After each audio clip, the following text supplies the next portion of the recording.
Hi, hello. My name is Fawna Asfaw. I am a recovery coach. I'm an author. I am a group facilitator, and I am a sober woman. And I am really happy to be a part of this project and what really makes me so joyful, which is to be sober and to be a part of my recovery and other people's recovery and seeing people recover from all different types of limitations and addictions and struggles. My sobriety date is March 2nd, 2019. So in just about a month I will be 4 years of sobriety. And what's important to me is, I understood kind of early on that getting physically sober for me wasn't enough. I wanted to live a life in recovery. I wanted to be able to show up for my life and change, what I was holding me back for so long and what made me want to drink and made me feel like I didn't have a life worth living. And I get to do all that because I do love recovery and I'm a part of it and I love to share it and give it back. Um, One of my biggest influences, actually, there's two: my parents and my ancestors.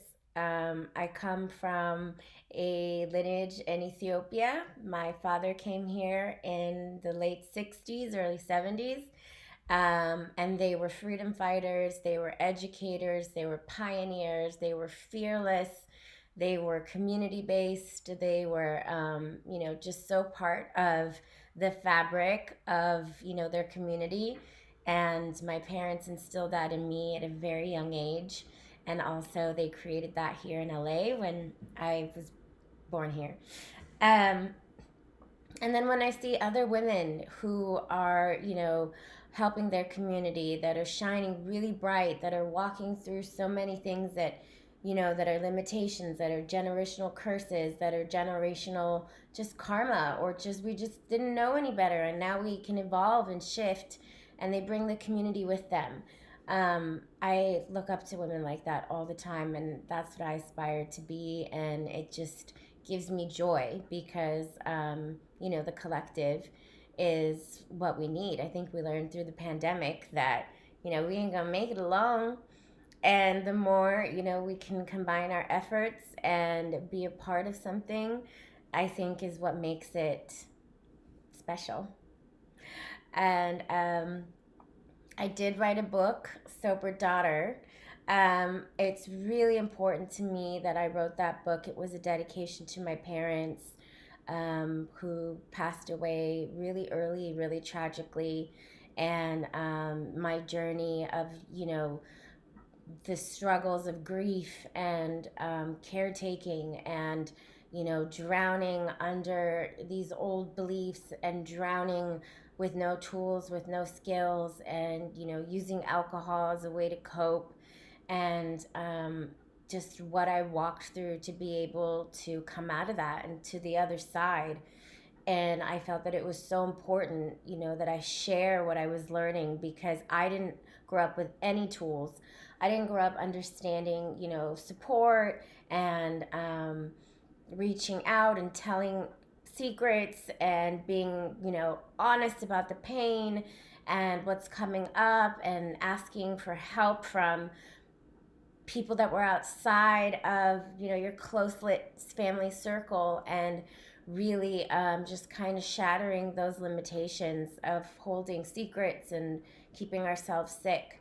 And it was just something I had to do. And I am so grateful that I wrote the book because so many people, especially women of color and women of culture and BIPOC women, have reached out to me and said, that this is a common thread, that this is so, not unique and also so relatable because there are so many solutions and skills that were out of reach for a lot of communities, and we're not presented, we're not offered. There's services, there's treatment, there's support groups, there's tools, there's clinicians, there's therapy modalities. There's so many things that I discovered and walked through and, accounted for and wrote in the book to give back freely what I was learning that I knew A lot of people that looked like me didn't have access to.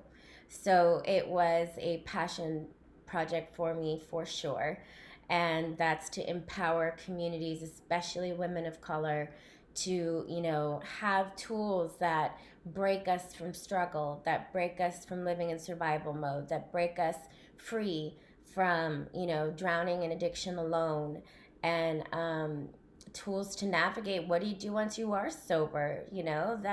That's a whole other situation and skill set, and you need help. And the more services that are offered, the more we level the playing field of access to treatment, to therapy, to mental health, to wellness, the more the collective heals. And that was my purpose in writing the book. What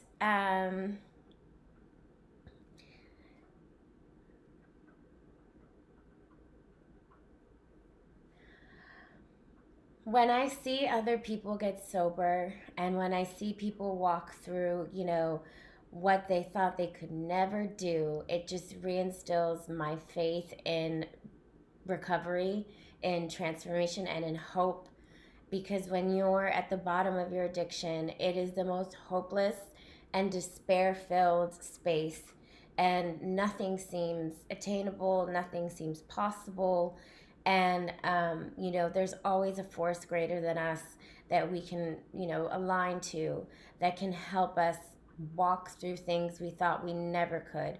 The human spirit is resilient, and especially women of color, especially people who've been marginalized, who've been oppressed.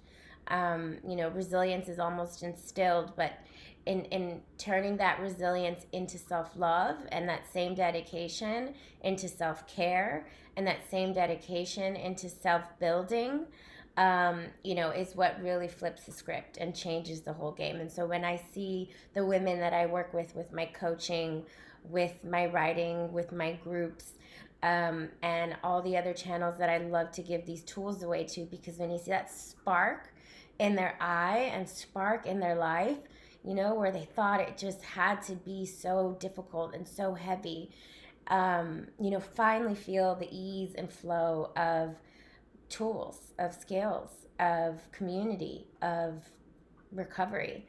It's just incredible to me, and it keeps me going, and it keeps me really invested in doubling down on my sobriety and my recovery. So it gives both ways. Getting sober has not only changed my life, it's given me a life. Um, I could not be the woman I am today if I didn't have addiction, if I didn't get sober, because there's a whole side of life that I would have never been exposed to if I didn't have to walk through these struggles and through these trials, because this is what really shifted me into an entirely different way of living. And, I get to show up, I get to be my full self, I get to experience life present in the moment. I'm not hiding, I'm not keeping secrets, I'm not, in isolating in the shadows, watching life go by. I am a player in my own life. And that is because I'm sober and clear.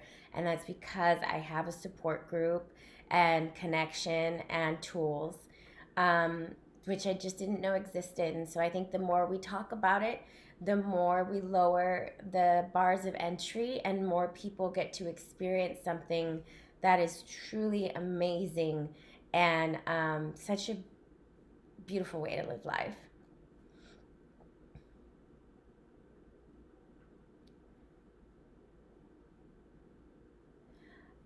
I'd like to say to any woman of culture, any BIPOC woman, any woman of color, any woman who's on the outsides of society thinking, maybe you're unhoused, maybe you are marginalized, maybe you're oppressed, maybe you don't think you have the money for it.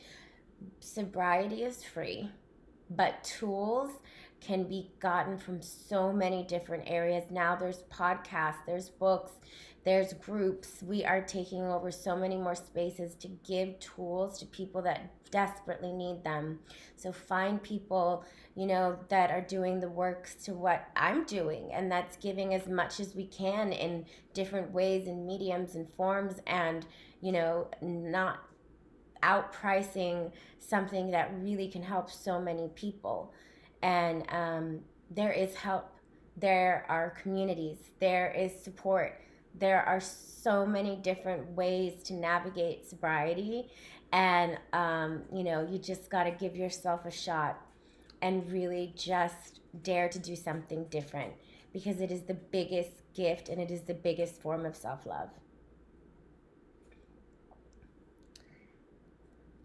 And lastly, I would like to say that I am so grateful to Friendly House to be a part of this amazing group of women and contributors and people that are on the front lines of addiction and recovery, especially showcasing Black women, because this industry desperately needs representation.